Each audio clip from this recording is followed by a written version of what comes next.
Hello दोस्तों, स्वागत है आप सभी का हमारे इस वीडियो में। दोस्तों मैं गोविंद जायसवाल। दोस्तों ये कंप्यूटर फंडामेंटल्स का क्लास 3 है और इसके पहले वाले वीडियो में हमने सॉफ्टवेयर और टाइप ऑफ कंप्यूटर के बारे में बहुत ही गहराई से समझ ली थी। आज के इस वीडियो में हम समझेंगे जनरेशन ऑफ कंप्यूटर के बारे में, मेमोरी के बारे में, यूनिट ऑफ मेमोरी के बारे में, टाइप ऑफ मेमोरी के बारे में। तो सबसे पहले टॉपिक अर्थात जनरेशन ऑफ कंप्यूटर के बारे में हम सबसे पहले जानते हैं।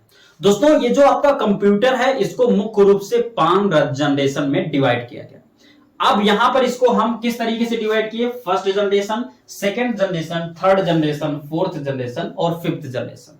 इस तरीके से ये 5 जनरेशन में डिवाइड हुए। अब पहला जनरेशन जो था यानी कि फर्स्ट जनरेशन ऑफ कंप्यूटर जो था वो स्टार्ट हुआ 1945 ईस्वी से और 1955 ईस्वी तक ये चला। यहां पर आप देखिए हमने लिख दिया है 1945 ईस्वी से 1955 ईस्वी तक इसका टाइम पीरियड रहा। और ये जो आपका फर्स्ट जनरेशन वाला कंप्यूटर था ये चलता था आपका वैक्यूम ट्यूब टेक्नोलॉजी पर। ये कार्य करता था आपका वैक्यूम ट्यूब टेक्नोलॉजी पर। और ये जो आपका वैक्यूम ट्यूब टेक्नोलॉजी है इसके कारण से क्या हुआ कि ये जो आपका कंप्यूटर था इसका साइज बहुत ज्यादा बड़ा हो गया। अभी आप कंप्यूटर लैपटॉप को देखेंगे इतने छोटे साइज में, इतने छोटे साइज में, इतने छोटे साइज में होता है, लेकिन ये जो आपका फर्स्ट जनरेशन वाला कंप्यूटर था ये बहुत ही ज्यादा बड़े साइज का कंप्यूटर था। और ये जो आपकी कंप्यूटर थी इसका यूज उस समय केवल और केवल वैज्ञानिक लोग करते थे। और किस लिए करते थे? गणना करने के लिए। और गणना करते थे तो ये बहुत ज्यादा भरोसेमंद भी नहीं था। ये जो आपका फर्स्ट जनरेशन वाला कंप्यूटर था ये बहुत ज्यादा भरोसेमंद कंप्यूटर नहीं था। और ध्यान दीजिए इसकी साइज बहुत ज्यादा बड़ी थी। अब जब किसी भी चीज की, किसी भी वस्तु की साइज बहुत ज्यादा बड़ी होगी तो उसको ऑपरेट करने में टाइम लगेगा, बहुत सारा दिक्कत लगेगा, काफी ज्यादा एनर्जी खर्च होगा। ये सब सारे प्रॉब्लम आपके इस फर्स्ट जनरेशन वाले कंप्यूटर में था। तो इसमें हमने लिख दिया है इसका साइज बहुत ज्यादा बड़ा है। उसके बाद में इसकी स्पीड जो है वो कम है। ये जो आपकी फर्स्ट जनरेशन वाले कंप्यूटर थी इसकी स्पीड बहुत ज्यादा कम थी। उसके बाद में यहां पर हमने लिख दिया इसका प्रयोग वैज्ञानिक गणना के लिए करते थे। तो ये आपका हो गया first generation of computer. Second generation of computer की बात करें तो ये 1955 से 1965 तक इसका टाइम पीरियड रहा। और ये चला आपका ट्रांजिस्टर टेक्नोलॉजी पर। अभी तक किस पर चला फर्स्ट जनरेशन वाला कंप्यूटर? वैक्यूम ट्यूब टेक्नोलॉजी पर। लेकिन अब क्या किया गया कि इसकी साइज बहुत ज्यादा बड़ी हो जा रही थी तो इस कारण से इसका जो आपका वैक्यूम ट्यूब टेक्नोलॉजी है इसको हटाकर यहां पर ट्रांजिस्टर टेक्नोलॉजी कर दिया गया। और इसके कारण से ये जो बहुत बड़ा आपका कंप्यूटर था ये छोटा हो गया। इसका साइज थोड़ा छोटा हो गया इसकी अपेक्षा। और उसके बाद में इसकी कैपेसिटी भी बढ़ गई। कैपेसिटी क्यों बढ़ गई? क्योंकि जैसे कोई चीज जब छोटा हो जाएगा तो उसको ऑपरेट करना आसान हो जाएगा। तो ऑपरेट करना आसान हो गया और साथ में साइज घट जाने के कारण इसमें स्पीड जो है वो बढ़ गई। यानी कि ये साइज में थोड़ा छोटा हो गया, स्पीड थोड़ा तेज हो गया और इसका प्रयोग वैज्ञानिक एप्लीकेशन के लिए किया गया। अभी तक जो फर्स्ट जनरेशन वाला कंप्यूटर था उसमें केवल गणना करते थे वैज्ञानिक लोग, लेकिन अब क्या करने लगे? अब एप्लीकेशन का भी यूज इस सेकंड जनरेशन वाले कंप्यूटर से होने लगा। 10 साल तक ये चला। उसके बाद में आपका आ गया थर्ड जनरेशन। थर्ड जनरेशन चला आपका, इसका टाइम पीरियड रहा 1965 से 1975 तक। ये भी 10 साल तक चला। और इसका टेक्नोलॉजी क्या था कि इसमें ट्रांजिस्टर टेक्नोलॉजी के जगह इंटीग्रेटेड सर्किट ला दिया गया। और आईसी लगा देने के कारण जो कंप्यूटर का साइज था वो अब और ज्यादा छोटा हो गया। जैसे अभी आप जब कंप्यूटर बनवाने जाते हैं या कोई इलेक्ट्रिक डिवाइस जाते हैं बनवाने या मोबाइल फोन बनवाने जाते हैं तो वहां पर कहते हैं आईसी इसका उड़ गया। तो वही इंटीग्रेटेड सर्किट का इसमें यूज किया गया। और इंटीग्रेटेड सर्किट का यूज करने के कारण ये जो आपका कंप्यूटर बड़े साइज का था ये अब बहुत ज्यादा छोटे साइज का हो गया। ये पहली चीज। दूसरी बात, इंटीग्रेटेड सर्किट आया तो इसका क्या हुआ? इसकी कैपेसिटी बढ़ गई। कैपेसिटी बढ़ी, साथ में इसका स्पीड भी बढ़ गया। अब ये जो आपका थर्ड जनरेशन वाला कंप्यूटर था इसका स्पीड भी बढ़ गया। और इसका उपयोग जो है वैज्ञानिक, ऑनलाइन एप्लीकेशन, वाणिज्य इत्यादि के क्षेत्र में होने लगा। यानी कि इसका जो उपयोग है वो काफी क्षेत्र में अब होने लगा, एप्लीकेशन भी चलने लगे, वाणिज्य के क्षेत्र में इसका यूज किया गया, वैज्ञानिक लोग इसका यूज करने लगे। उसके बाद में इसमें थोड़ा और इंप्रूवमेंट किया गया और इसमें माइक्रो प्रोसेसर लगाया गया, और ये जो माइक्रो प्रोसेसर लगाया गया ये 4th जनरेशन ऑफ कंप्यूटर में लगाया गया, और इसका टाइम पीरियड रहा 1975 से 1989 ईस्वी तक। अब इसमें क्या हुआ कि माइक्रो प्रोसेसर लगा देने के कारण इसका कैपेसिटी बढ़ गया, इसका स्पीड बढ़ गया, इसकी साइज छोटी हो गई, ये काफी ज्यादा भरोसेमंद हो गया, और इसका जो उपयोग करने का जो क्षेत्र था वो बढ़ गया।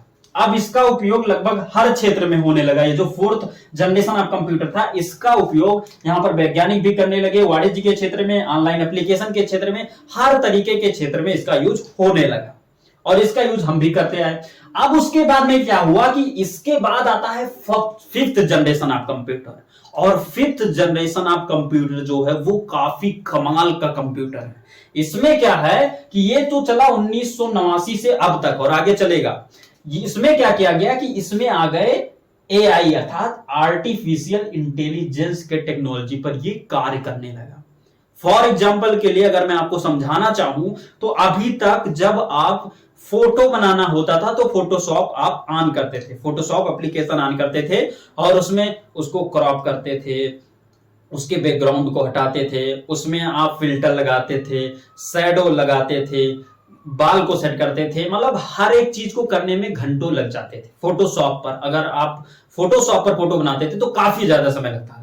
लेकिन अभी के टाइम में आप एक चीज नोटिस कर रहे होंगे और आपने भी किया होगा, आप अपने फोन में क्या करते हैं, बहुत सारे ऐसे एप्लीकेशन आ गए हैं, ऐसे एआई टूल आ गए हैं, अर्थात आर्टिफिशियल इंटेलिजेंस पर कार्य करने वाले टूल्स आ गए हैं, जिन पर आप अपने फोटो को केवल अपलोड करते हैं और अपलोड करने के मात्र 30 सेकंड, 15 सेकंड, 1 मिनट के अंदर आपका फोटो जो है जैसा आप चाहते हैं वैसा बना लेते हैं। वो खुद बना देता है, आपको बनाना भी नहीं पड़ता है, बस केवल आपको फोटो अपलोड करना होता है, वो खुद बेखुद वो बन जाता है। जैसे आपको आपके बाल नहीं है तो बाल आपको लगाना है, आप क्लिक किए बाल पर, वो बाल सेट कर देगा, दाढ़ी लगा देगा, आपके आने वाले समय में आपका चेहरा कैसा होगा वो सारी चीजें तक दिखा देता है। तो ये जो दिखा देता है ये आपका आर्टिफिशियल इंटेलिजेंस के आधार पर कार्य करने वाला टूल है, जिनका यूज आप अभी कर रहे हैं इस जमाने में।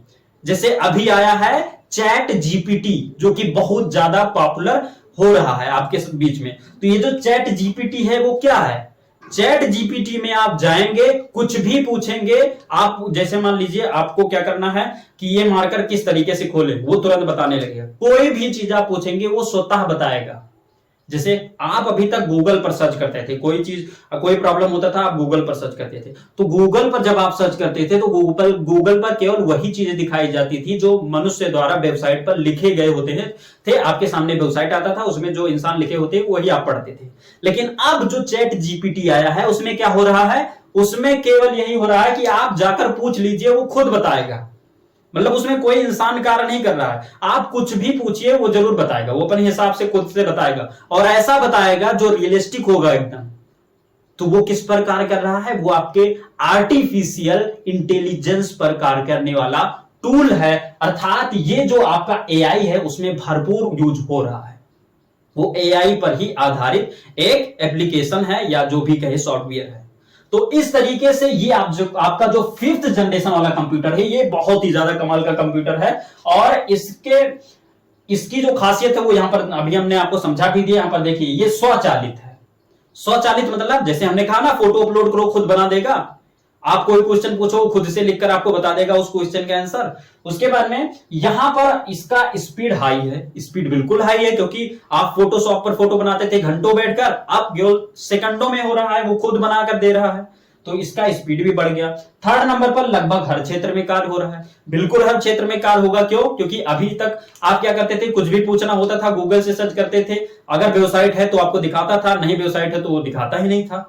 या दूसरा चीज दिखाने लगता था, वो क्वेश्चन का आंसर नहीं दे पाता था। लेकिन अब चैट जीपीटी आया, उस पर आप सर्च करते हैं, तुरंत के तुरंत दिखा देता है। तो इसका यूज आने वाले समय में हर एक चीज पर या हर एक वस्तु पर लागू कराया जाएगा। क्यों? क्योंकि इससे, जैसे ये अगर स्वतः चालित है तो इससे रोबोट बनाए जाएंगे, रोबोटिक मटेरियल बनेगा तो हर एक चीज, हर एक कार्य, जैसे कृषि के क्षेत्र में, एजुकेशन के क्षेत्र में हर एक प्रोडक्ट रोबोटिक बना दिया जाएगा। रोबोट कार्य करेगा, जितना काम इंसान नहीं कर पाएगा उतना रोबोट करेगा। तो ये आपका हो गया 5th जनरेशन वाला कंप्यूटर।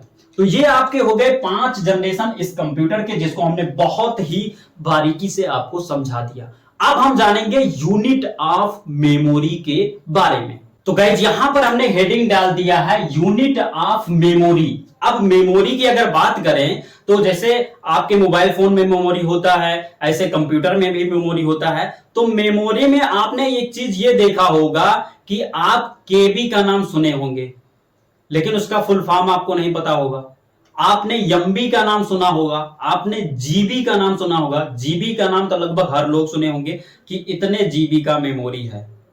उसके बाद में जीबी के बाद टीबी आता है। तो अब ये जो आपका यूनिट ऑफ मेमोरी है, इसको हम आज बहुत ही गहराई से पूरा एकदम समझेंगे कि इसका सबसे छोटा यूनिट क्या है, सबसे बड़ा यूनिट क्या है, और हर एक का फुल फॉर्म क्या होता है, और किसकी कितना कैपेसिटी होती है। तो आपको यहां पर सबसे पहले मैं बता देना चाहूंगा कि जो सबसे छोटा यूनिट होता है आपके मेमोरी का, वो होता है बिट। और जो सबसे बड़ा यूनिट होता है आपके मेमोरी का, वो होता है हेक्साबाइट। क्या होता है? हेक्साबाइट।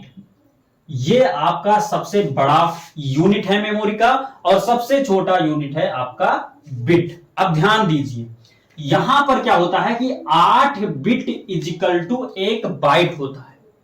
8 बिट बराबर होता है 1 बाइट। उसके बाद में 4 बिट इक्वल टू होता है 1 निब्बल। अगर 4 बिट की मेमोरी है तो उसको हम कह सकते हैं कि 1 निब्बल की मेमोरी है। उसके बाद में यहां पर 1024 बाइट में, बाइट को कहा जाता है 1 किलोबाइट। अगर जैसे कहते नहीं है कि इतने केबी का आपको क्या करना है, फोटो बनाना है, या इतने केबी का ये जो आपका मान लीजिए कोई डॉक्यूमेंट है तो वो इतने केबी का है। तो केबी का जो फुल फॉर्म होता है वो होता है किलो बाइट। और 1 केबी के अंदर जो आपकी मेमोरी होती है वो होती है 1024 बाइट की मेमोरी। उसके बाद में 1 केबी जो होता है, जैसे ये केबी है ना, तो यहां पर 1024 किलो बाइट यानी 1024 केबी को मिलाकर 1 एमबी बनता है। और एमबी को बोलते हैं मेगाबाइट। एमबी का नाम आपने सुना होगा कि इतना एमबी आपने ले लिया। किसी को आप हॉटस्पॉट दे देते हैं तो आप कहते हैं यार इतना एमबी आपने खर्च कर लिया। तो एमबी का फुल फॉर्म जो होता है वो क्या होता है, मेगाबाइट। और 1 एमबी में कितने आपके केबी होते हैं, वो 1024 केबी होते हैं। ये कुछ इस तरीके से।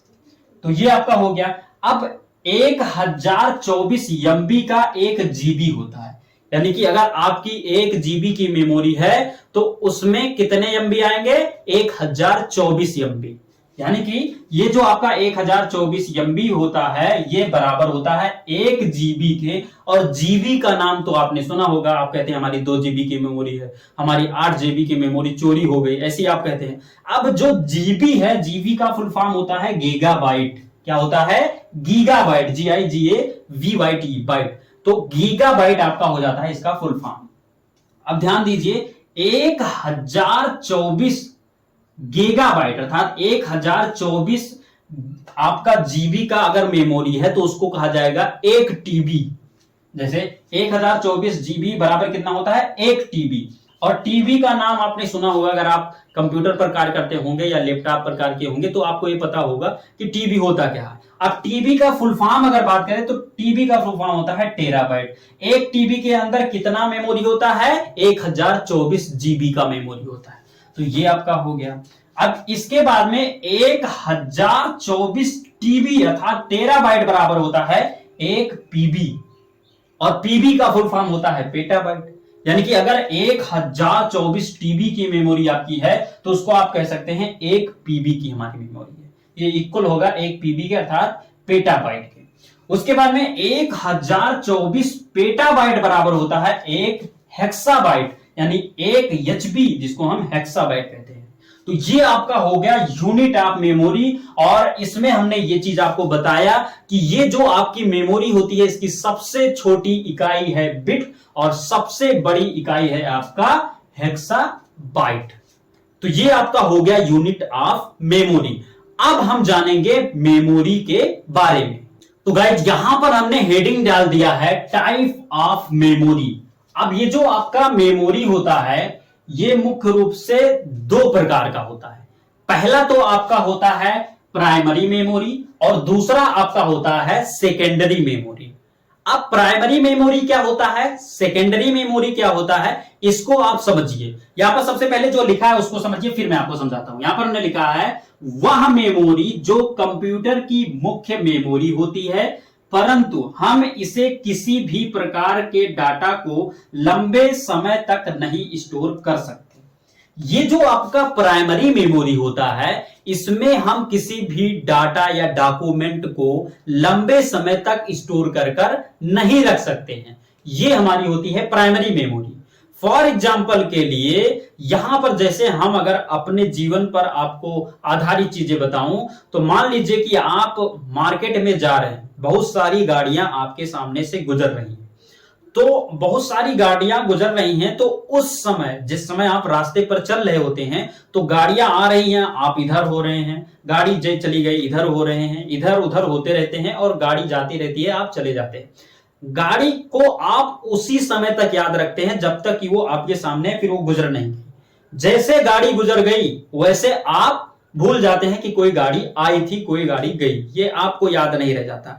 तो वो जो आपका उस समय जो गाड़ी वो आ रही थी और आपके साइड से गुजर कर गई, तो वो जो आपकी सेव हुई थी, वो आपकी प्राइमरी मेमोरी में सेव हुई थी। यानी कि जो गाड़ी आ रही थी फिर गई, फिर आप भूल गए, तो वो जो आपका डाटा था वो आपके प्राइमरी मेमोरी में सेव हुआ।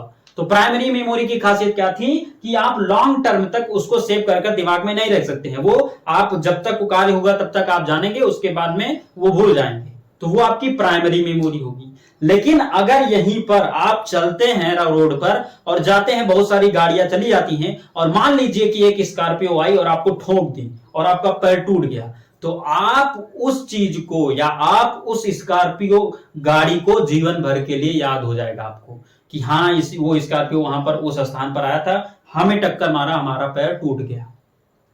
तो ये जो याद हुआ है किसमें हुआ, सेकेंडरी मेमोरी में ये चीज चली गई। ये जो डाटा सेव हुआ वो सेकेंडरी मेमोरी में सेव हो गई। अर्थात सेकेंडरी मेमोरी जो कहती है वो लॉन्ग टर्म तक चीजों को सेव कर रखती है, और प्राइमरी मेमोरी लॉन्ग टर्म तक चीजों को सेव कर नहीं रखती है। यहां पर हमने इसकी परिभाषा बता दी। अब इसका एग्जांपल देख लीजिए, जैसे रैम हो गया, रोम हो गया। अब रैम और रोम का नाम आपने सुना होगा। अब सबसे पहले तो इसका फुल फॉर्म आप जानिए। इसका फुल फॉर्म होता है, रैम का फुल फॉर्म होता है रैंडम एक्सेस मेमोरी, और रोम का फुल फॉर्म होता है रीड ओनली मेमोरी। अब ध्यान दीजिए, ये जो रैम होता है, रैम क्या करता है, एक्सेसिंग का कार्य करता है। जो रैम मेमोरी होती है ये एक्सेसिंग का कार्य करती है। जैसे आप कंप्यूटर ऑन कर रहे हैं तो उस पर जब काम करेंगे तो वो एक्सेसिंग का कार्य करेगा, उसके बाद में वो फिर कार्य करना बंद कर देगा, मतलब कि वो केवल एक्सेसिंग का कार्य करता है। उसके बाद में यहां पर रीड ओनली मेमोरी क्या है कि जब आप कंप्यूटर का स्विच ऑफ ऑन करते हैं तो वो हर चीजों को रीड करता है। स्विच ऑफ ओपन होने में टाइम लगता है तो रीड करता है, अर्थात ये रीड ओनली मेमोरी होता है। तो ये इसमें कोई चीज सेव नहीं की जाती है, इसमें कोई चीज सेव नहीं होता है। ये केवल एक्सेसिंग का कार्य कर देता है, ये केवल उसको रीड करने का काम करता है। जैसे आपने क्या किया कि आपका जो प्राइमरी मेमोरी है वो आपके सामने से गाड़ी आ रही है तो बस आप हटने का काम करेंगे, उसको देखेंगे उस समय तक, फिर इग्नोर कर देंगे, देखेंगे फिर वो भूल जाएंगे। तो क्या करता है ये, वही काम ये भी करता है। ये केवल रीड एक्सेसिंग करने का कार्य करता है कि आ रहा है जा रहा है, आ रहा है जा रहा है, फिर उसे भूलता जा रहा है। तो इस तरीके का कार्य ये रैम करता है। और रोम क्या करता है, रीड ओनली मेमोरी, यानी कि ये केवल जब आपका स्विच ऑफ ओपन होगा तो रीड करने का काम करता है, कि कंप्यूटर में हर एक चीज को रीड करने के बाद काम करता है, तब जाकर स्विच ऑफ ओपन होता है। तो इस तरीके से ये आपका हो गया प्राइमरी मेमोरी। प्राइमरी मेमोरी की खासियत क्या है कि चीजें ज्यादा देर तक उसमें सेव नहीं हो सकती। उसके बाद में हम बात करते हैं सेकेंडरी मेमोरी की। तो इसमें हमने लिखा है वह मेमोरी जो किसी भी डाटा को लंबे समय तक स्टोर करके नहीं रख सकता, स्टोर करके रख सकता है, सेकेंडरी मेमोरी कहलाता है। यहां पर नहीं है, बल्कि ये जो आपका सेकेंडरी मेमोरी है ये लंबे समय तक आपके डाटा को स्टोर कर रख सकता है, ये चीज ध्यान में रखना। अब ये जो सेकेंडरी मेमोरी है इसके बारे में हमने उदाहरण बताया कि जैसे आपके सामने से गाड़ियां जा रही है तो उसको तो आप भूलते चले जा रहे हैं, लेकिन स्कॉर्पियो अगर आपको ठोक दिया, पैर टूट गया, तो वो स्कॉर्पियो आपको जीवन भर के लिए याद हो जाएगा। वो आपके दिमाग में जो फीड होगा वो सेकेंडरी दिमाग के सेकेंडरी मेमोरी में फीड हो जाएगा, वो आप कभी भूलेंगे नहीं। तो यही कार्य आपका सेकेंडरी मेमोरी कहता है कि ये लंबे समय तक डाटा को या डॉक्यूमेंट को सेव कर रख लेता है। उदाहरण की बात की जाए, एग्जांपल की बात करी जाए तो हार्ड डिस्क। हार्ड डिस्क क्या होता है? हार्ड डिस्क कंप्यूटर के जो आपका सीपीयू होता है उसके अंदर लगा हुआ होता है, और ये जो हार्ड डिस्क होता है ये क्या होता है कि एक तरीके का सेकेंडरी मेमोरी होता है जिसमें आप अपने डाटा को लंबे समय तक सेव कर रखते हैं। उसके बाद में पेन ड्राइव तो आप जानते ही होंगे कि कोई चीज है, आप फोटो ले लिए, पेन ड्राइव में रखे हुए हैं, फोटो ले लिए, रखे हुए हैं, बाद में उसको देख लिए तो लॉन्ग टर्म तक उसमें रखा रहता है। उसके बाद में मेमोरी कार्ड। अब मेमोरी कार्ड तो आप तो जानते होंगे, चिप जिसको आप बोलते हो। चिप क्या करते हो आप? मोबाइल फोन में पहले चिप लगाया जाता था, मेमोरी कार्ड लगाया जाता था, 2 GB का मेमोरी कार्ड, 5 GB का, 4 GB का मेमोरी कार्ड, 8 GB का, 16 GB का, इस तरीके से आपके पास मेमोरी कार्ड होती थी। उसमें आप वीडियोस भरा कर लेकर आते थे, उसमें आप कोई चीज डाउनलोड कर लेते थे, तो लॉन्ग टर्म तक आप उसको देखते रहते थे। तो ये जो आपका मेमोरी कार्ड है ये क्या करने का काम करता है? लॉन्ग टर्म तक चीजों को सेव कर रखने का कार्य करता है। ऐसे आपका यहां पर सीडी हो गया, डीवीडी हो गया। सीडी डीवीडी आज के बहुत दिन पहले आप यूज किए होंगे, देखे होंगे हो सकता है। अब सीडी डीवीडी की बात आई है तो एक चीज मैं आपको और समझा देता हूं। सीडी जो होता है इसकी जो कैपेसिटी होती है, क्षमता जो होती है वो 720 MB की होती है, यानी कि इसकी मेमोरी, इसकी स्टोरेज क्षमता 720 MB की होती है। उसके बाद में ये जो आपकी डीवीडी होती है इसकी स्टोरेज कैपेसिटी 4.7 GB की होती है, अर्थात इसमें 4.7 GB की कोई भी वस्तु, कोई भी आप फाइल या फोल्डर सेव कर सकते हैं, और इस सीडी में केवल 720 MB तक ही सेव कर सकते हैं। तो ये आपका हो गया सेकेंडरी मेमोरी। अब एक चीज और जान लीजिए, सेकेंडरी मेमोरी मुख्य रूप से 2 प्रकार का होते हैं। अब कौन कौन से होते हैं इसको यहां पर हम जानते हैं। तो गाइज यहां पर हमने हेडिंग डाल दिया है सेकेंडरी मेमोरी। अब जो सेकेंडरी मेमोरी होती है ये मुख्य रूप से 2 प्रकार की होती है। पहला आपका होता है इंटरनल मेमोरी और दूसरा होता है एक्सटर्नल मेमोरी। अब ये क्या होता है समझिए। ये जो इंटरनल मेमोरी है वो क्या कहता है? वह मेमोरी जो कंप्यूटर के अंदर पहले से लगा होता है तथा जिसमें हम किसी भी डाटा को लंबे समय तक सेव करके रख सकते हैं, इंटरनल मेमोरी कहलाता है। जैसे एग्जांपल के तौर पर hard disk.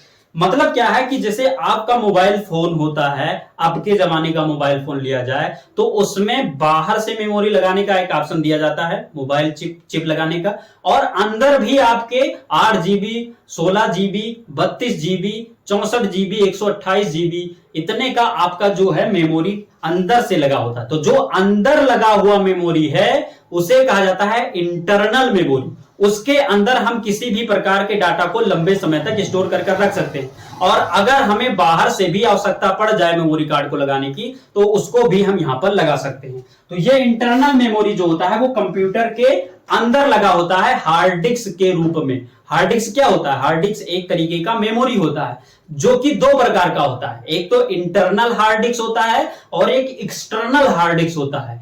Internal hard disk को अंदर लगाया जाता है और आवश्यकता पड़ने पर जो एक्सटर्नल हार्ड डिस्क है उसको भी लगाया जा सकता है।